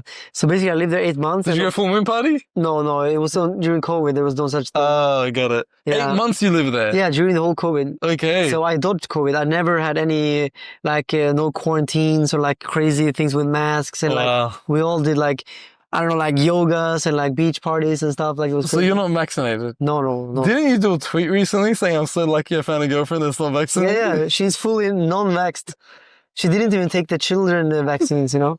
That's so funny. Yeah, it's perfect. Okay. So yeah, I'm fully unvaxxed and extremely proud, and I think that's very important. So when COVID happened, or after COVID, I guess it was, when I wanted to travel, yeah, I just went to Ukraine and got a fake vaccine, basically. Uh-huh. Yeah. And then... First time I'm saying it, because I was afraid of saying it before because you got banned. Yeah. I think now it's fine. I think they don't care anymore, but No. it was crazy. Like, So you went to Ukraine, you got a fake vaccine certificate, yeah. and then you traveled the world. Then I traveled everywhere, yeah. And you, by that point, you were multimillionaire anyways. Oh, yeah. Yeah. Yeah. Okay. Oh, yeah. Oh, yeah means hundreds of millions. I had a decent amount of money, yeah.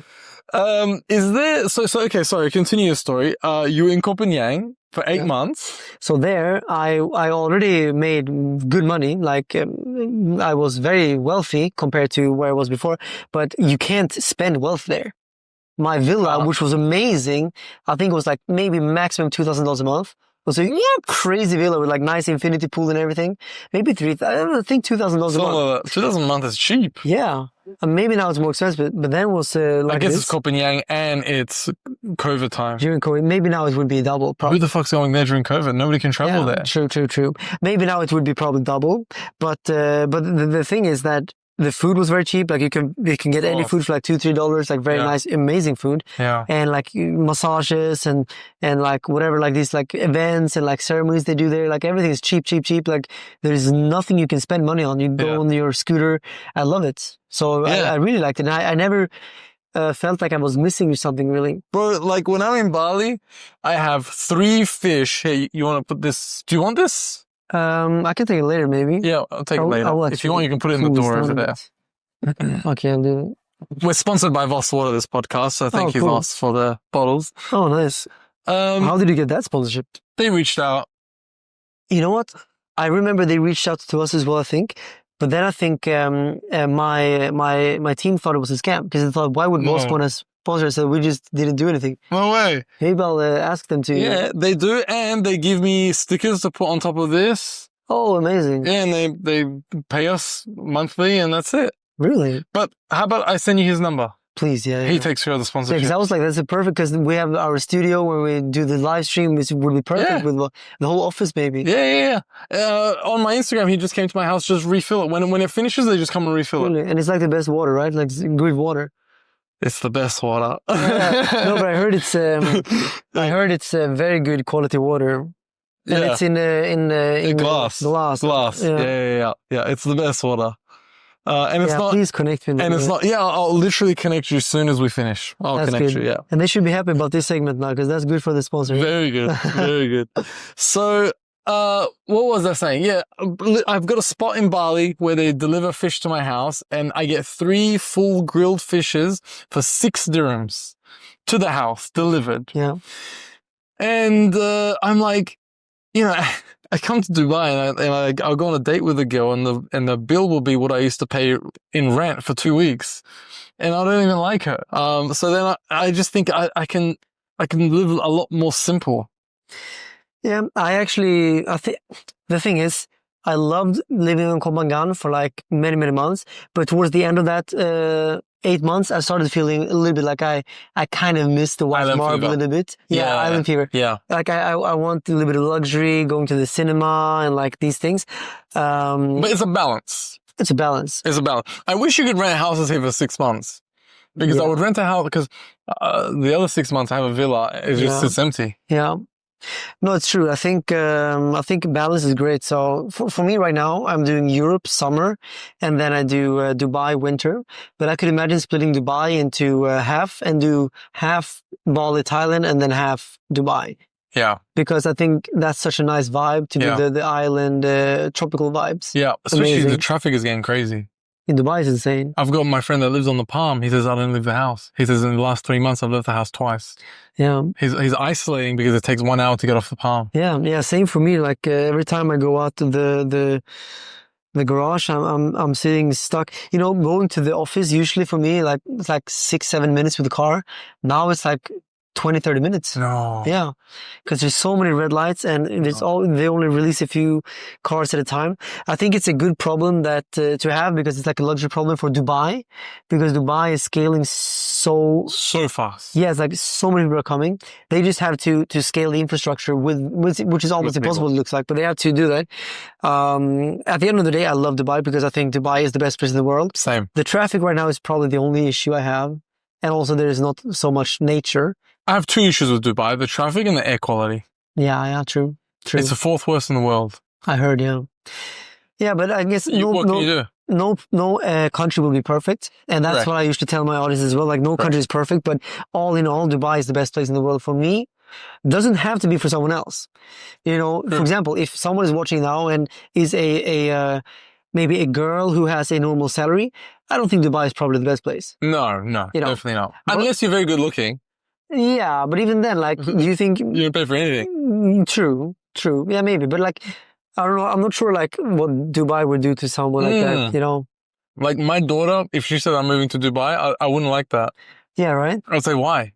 Yeah. To find a rich man. No, what? They didn't raise you like this. Yeah. I feel like Dubai is a little bit more like a man's world a little bit, somehow. Mm-hmm. And of course, if you're a couple, it's perfectly fine because like you're a couple. But being a single lady here, I'm not really sure if that is the best place to be, you know? Yeah. But I may be wrong. But for a man, especially someone who wants to thrive in life and wants to go crazy, like he wants to level up, Dubai is the place, you know? To be honest with you, this is big coming from you because you don't need Dubai. Dubai is good for people that are trying to make money and want to do something and need connections. You don't need to do that. You don't need connections. You don't need to make money. You don't need any of that. You can literally I can live anywhere I want. Anywhere in the world. Yeah. But you still decide to choose to live here. Because actually my business, everything I do, literally everything can be done from my computer. If it's videos or meetings or anything, I don't have to be here. So I can choose anywhere, and I still choose Dubai for many reasons. So some of the reasons are, first of all, taxes, obviously. Then it's the fact that everything safety is actually number one usually. Yeah. I would say safety is number one because it's so safe. You can walk around with your watches. Like imagine this watch in London or like Stockholm or Paris. And it all stems to drugs. Yeah. Because there's no drugs, you're safe. I think, drugs and also the immigration policies. They don't take in random people here that have nothing to do, you know? European countries, they take in people that have no... Refugees. Yeah, refugees and people that just don't have any job or any work. So they just don't have something substantial to do. So they end up doing bad stuff. Yeah. Here, if you come here, it means you got a visa because you either got a job or you're opening a company and then you have something to do. And if you lose the job or the company, then you're out, which is a bit harsh. Yeah. But it keeps the country productive and clean in terms of people that are here to give or do something, you know. Yeah. You know, because in Europe, I feel like many people come to take. And when you have an influx of people coming only to take, then it basically devalues the population somehow. Yeah. And that's what's happening now. Look in London, I think that's the worst place. People get stabbed left and right. And you know, I had issues myself in Europe. Threats towards myself and family members, you know, for extorting me for crypto and stuff like. If I was you, I would not walk around Europe without security. Yeah, I know. I'm very careful now. Like I don't tell people where I am and stuff, and I have security if I am in certain locations. You know, just 3 years ago, I was very close to getting killed by 2 Somalis that jumped me. Actually, where? In Sweden. Crazy, man. They jumped you. They jumped me. They jumped my car. I had a convertible car. My sister was sitting next to me. They jumped my car with bricks, trying to smash my head. Wow. Yeah, to steal my watch. So what did you do? Put your foot on the gas? Yeah, gas and just ran straight into them. Oh, wow. Because I knew they were not there to take selfies, you know. No. I could see because You could tell. it's in a neighborhood of like it's a very Swedish like a white neighborhood of like only like villas and like family. Like I saw immediately that they are not there. They're no neighbors and they're not there to take selfies. No? So I just You're like, you're not my demographic. Yeah. I know my demographic. Yeah. You're not it. yeah, it's just I knew that immediately. So that's why I stepped my foot on the gas, and I was lucky because if I didn't, I would have had a brick in my head. And the other guy tried to stab me with another stone, which was very sharp. And the brick ended up in between my legs, or maybe it was the brick I think ended up behind the seat, behind the seat basically, but in the car behind the seat. Yeah. And then the small stabbing thing, he actually tried to stab me here. I think he was aiming for my head, obviously. There, and I had a crocodile jacket on me. So, you know, crocodiles. The black one. Yeah, the black one. You know, the crocodiles, they are created to like go on stones. So it couldn't penetrate. It was very sharp, but he stabbed me there, and the crocodile jacket fully saved me. No scratch even. You know, you can't scratch it. If you take a knife and you scratch it, it's very hard to scratch it. Did it damage the car? Not at all. Zero. So Zero. you walked away. I walked away fully okay. Wow, what a failed attempt. Yeah, it was massive fail. Fail on that. But they came back the next day with guns and stuff, and then it was a crazy shit show. But then I have bodyguards. They came to the house? They came to the house. So they know where your house is? Yeah. Shit. We moved from that house now because we had 2 issues there. So we had to move from the house. And So sad, man. And I moved my whole family to Dubai as well because... all your family's here now? Yeah. Amazing. Yeah, because it's too much issues in Europe. Yeah. I can't...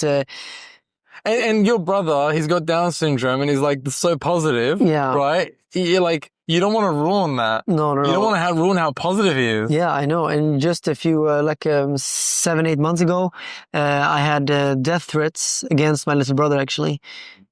Because they wanted From Sweden. From Sweden. They wanted to extort me for money, basically. They just said like, hey, we know you're worth a lot of money. Like, send us this amount of money on Ethereum address. Otherwise, we kill all your family. We kill your relatives and everything. Yeah. Wow. Horrible, man. Wow. Imagine the person who can death threaten a disabled Down syndrome guy. Filth. Yeah, it's the dirtiest people in the world. The bottom of the bottom. Yeah, how can he possibly do that? So it's disgusting. You know, it all stems from drugs. My personal opinion is it all stems from drugs. They weren't raised like that. Like, it all stemmed from drugs. And yeah, I mean, I looked up the guy. I know who did it. Call the police? Yeah, of course, the police took them, but we're not able to convict them because not enough evidence. But what do you mean? There was text message? Yeah, but they couldn't. Sweden is a bit crazy. Like, you have to have like extremely clear evidence. But anyways, we know who they are. So like, I'm dealing with it myself, and just knowing who they are, that's all I need, you know? Oh, wow. So you're dealing with it yourself? Yeah, so we have no issues from them anymore. Okay. So What'd you do? That's off camera. But basically... He's a gangster. Look, if you go after my family, I go after you. Wow. That's just how it is. Especially my little brother. He's a gangster. Yeah, but look, whenever I was never violent in my life, but the only few times I was very violent was if someone did something against my family. Yeah. You know, if it was my brother or my little sister, I could get very violent, but only then. I never, otherwise I was never in a fight or like I never hit someone. Like it never would have happened, you know? I don't think you've ever shared that story before. No, I did not know. Wow. Yeah. But that's a fact. Like over my family, I get really emotional. Of course, everyone does. Yeah. Everyone does. I think anyone would. I think if you don't, then it would be strange, you know? I feel very strange. Carl the Moon gangster. Look at this guy. You're proper gangster. I mean, I wouldn't say that. It's No. But you would do anything to protect your family, of course. Yeah. Is there beef between crypto influencers? Oh, fuck that guy did that. Like, is there like something? A little bit. You know what? There? I'll share something else I never shared before. Okay. Yes. Not really beef, but like, I get a little bit annoyed sometimes because, you know what? It depends. Many crypto influencers, they copy what I do. I don't get annoyed by that necessarily because it's also a form of flattery, right? So, I buy a certain car, or I make a certain type of video, or I even just buying a couple of cats, and you have these guys copying me, Buying a Bugatti. Yeah, the Bugatti. Okay, so I'm not going to name names, but you have someone who bought the exact same Bugatti, exact same color, exact same interior color, Yeah. exact same model year, Yeah. exact same version with the Grand Sport, like everything. Yeah. And that guy already bought the same Porsche I have, same Maybach I have, and makes the same type of videos I do. Like, literally, it's a copy of my life, Okay. Okay. So, we're not going to mention names, though. no, we're not going to mention. No. But like, Okay, but I know who you're talking about. yeah, okay, yeah. So basically, those things keep happening. Yeah. And I'm actually usually quite fine with it because I think it's like a form of flattery, right? Yeah. Yeah. But sometimes they go a little bit off board, like, or maybe just take it a little bit too crazy. Like there's another guy Okay. who also copied me in terms of a few cars I bought and a few other things. I don't remember exactly what, but like certain things. And then the moment I was like, this is too crazy was when I bought 2 cats. 10 days later, this guy uploaded on his Instagram, he bought 2 cats. No way. He would never do that unless I did it. No way. It's so stupid, right? No way. I don't really care, but it's just like funny. Like, do you read like, Yeah. I would say this, guys, get inspired by people and maybe copy a couple of things because I think it's a form of inspiration and flattery, but create your own character and create your own life. Don't live someone else's life. I don't think that's the right way to do it. Get inspired by other people's lives, but don't be them, Drake says, imitation isn't flattery, it's just annoying me. Yeah. Have you heard that line? I didn't hear, no. It's like imitation to me is not flattery, it's just annoying me. Yeah, I mean, it becomes, there's a line where you can cross it. And the Bugatti was a line that was crossed and I just thought that's too crazy. Like, people literally to this day are messaging me and asking, oh, you sold your Bugatti to this guy? I'm like, no. Wow. Is that what they think? Because we have the same audience, like the same, like, I know. similar, like, I know. So it's just like. Same audience. Same. Same audience, yeah. Yeah, so I mean, look, at the end of the day, people can buy whatever they want, but but you have hair. But you have hair. I have hair. You can't copy that, yeah. That's funny. Yeah. Okay, so, but is it beef? Like if it's like, no, it's not like, oh, he's speaking at that conference, I'm not coming. No. No, nothing like that. No. When we meet, I just say hi. Like I never saw it as something hostile. In fact, I know he's doing it because he looks up to me. Got it. Like, got it. At the end of the day, that's why he's doing it, right? Got it. So I can't be. I was a bit mad in the beginning. I was like, this was a bit too. I even messaged him like, bro. Oh no way! Did you? Yeah, I was like, or not. I didn't tell him don't do it. I was like, he asked me something about the car, and I was like, you really had to buy the exact same color, the exact same version, the same year, the same everything. And he was like, oh, it's not the same. I'm like, bro, it's the exact same. Like, sure, mine is pearl white, and his is a little bit more like more white, maybe. Let's say, but everything else is like it's crazy. Yeah, I don't know. Actually, I don't care. I cared a bit in the beginning, but then I'm like, you know what? They look up to me and they copy me. It's not only him, it's like many of them. And same with my friend Chris, many people copy him as well. Yeah. MM Crypto. Yeah. He gets copied just as much as me. And like, we both think it's like, we make fun of it, Yeah. We sometimes like laugh about it. Yeah. But your closest friends in crypto, I think is Da Vinci. Yeah. And Chris. Da Vinci, Chris for sure, yeah. Also the most well-known. I wouldn't even say Crypto Kid is your... I would say Crypto Kid is your his mentor. Mentor and friend. Yeah. I would say I work much closely. I feel like you manage him. I'm not managing him, but I'm definitely mentoring him. Yeah. And he is doing live streams on my channel. Got it. So in that sense, kind of, yeah. But like he has his own channel. Yeah. But then he also makes live streams on my channel as a co-host. And that's a way of, first of all, he's a better host than me, I think. He's doing a great job. He's very good. He's very incredible. good. For a kid. Incredible. He moderated that thing. Incredible. So basically, this is a way of having content on my channel, which is, first of all, high quality. I would say higher quality than I'm doing almost. And I don't even have to be there to do the content myself. So it's like a great way of allowing him to make some money on my channel and for me to make money passively from something where I'm not really doing much. And he's really doing a great job. So I wouldn't do that to someone who is doing a bad job, right? Yeah. But he's doing a better job than myself. That's why I allowed him to do that. And he's a handsome kid. He's a good-looking kid. Bro, you wouldn't be surprised. He's been a teenager, like 15 to 18. He gets crazy amount of attention from the older ladies. Wow. Bro, he's getting like 40-year-olds, like milfs way. that are like messaging him. You know? Yeah. Yeah, He's Turkish. he's Turkish. Yeah. He's like, yeah, I've met him. Shout out to Crypto Kid. Go check his channel. He's a great kid. Great guy. Yeah. I met him at a crypto party. And I spoke to him briefly. We were in the same elevator together going to the crypto Yeah. party, and he was a very good guy. His parents might not want him to be in parties. At the party. He was so drunk that night. He's so grounded now. Yeah, he's really cool. Cool guy. Is there anything that you want me to ask you that I haven't asked you that you really want to share?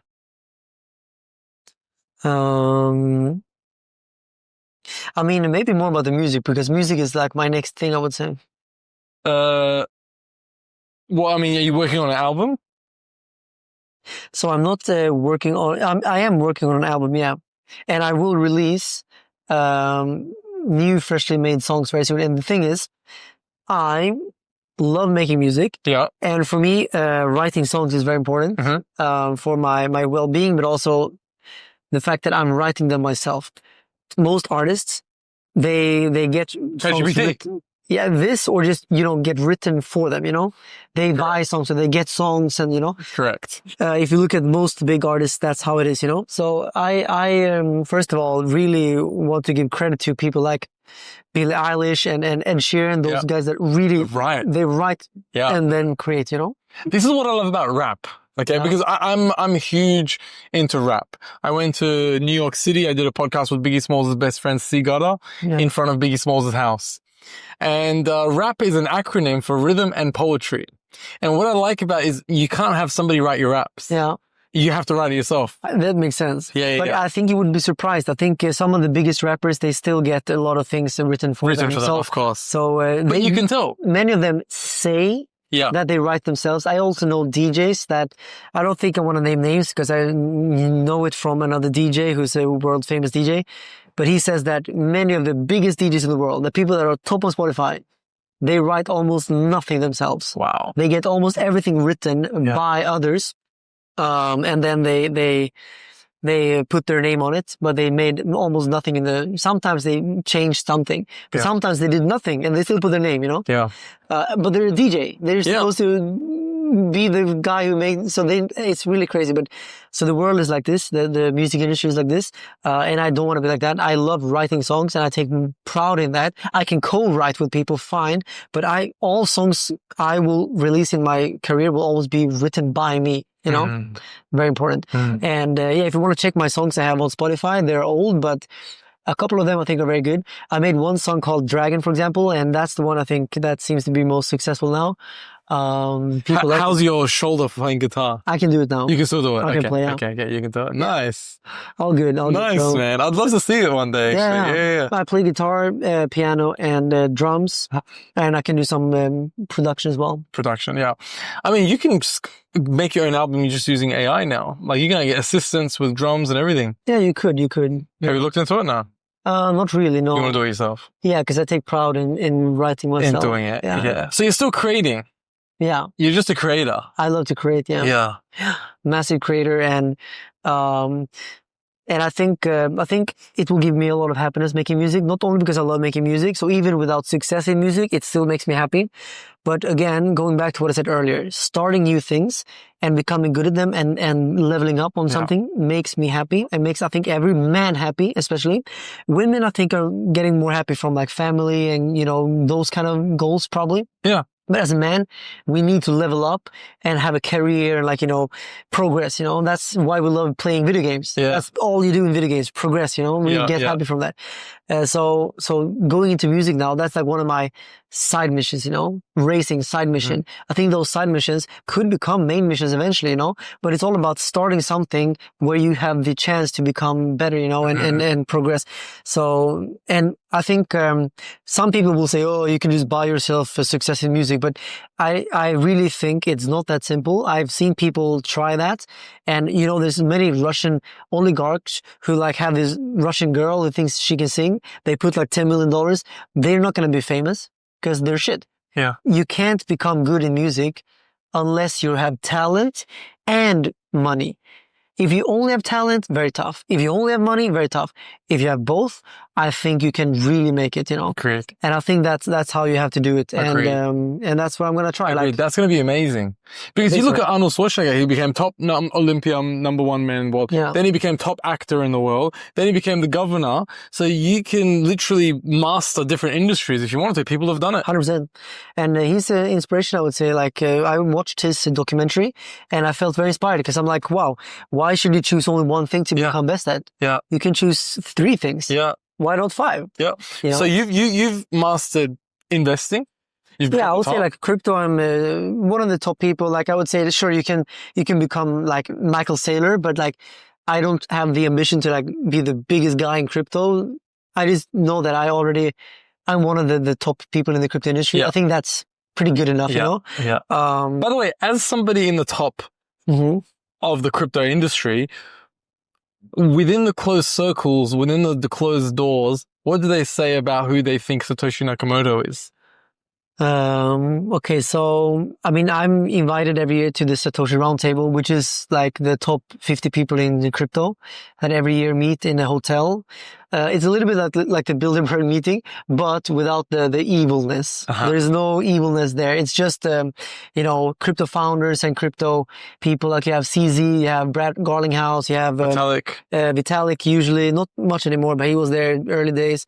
And many other big founders of companies and, myself, I'm there since 3-4 years. We just talk about crypto and helping each other. If someone needs help or someone needs advice or there's a bunch of different reasons to do it, but there's no conspiration or anything, nothing like this, I can be fully transparent on that. But because we imagine it to be real evil. It's not like that. That's Bilderberg and the Freemasons and these guys. They are the evil Satanists of the world, but not the Satoshi Roundtable. There might be a couple of them there, I'm sure. For sure, but that's not the reason. I'm not one of them, that's for sure. Long story short. Unless you disrespect his family. Then you should be very careful. Be very careful. There's a threat. Okay. So who does everyone say Satoshi Nakamoto is? So first of all, I have no clue. But people, it's mostly those common, Adam Back, or what's his name? The Australian guy? Hal Finney. Okay. Hal Finney. Yeah. So I think it's Hal Finney and Adam Back. Those are the 2 top people that people are talking about. The Australian guy must be. Is it? I forgot his name. I don't know his name. There was a court case against him. Yeah, that guy. No, that guy. He's the only one I know for sure is not Satoshi Nakamoto.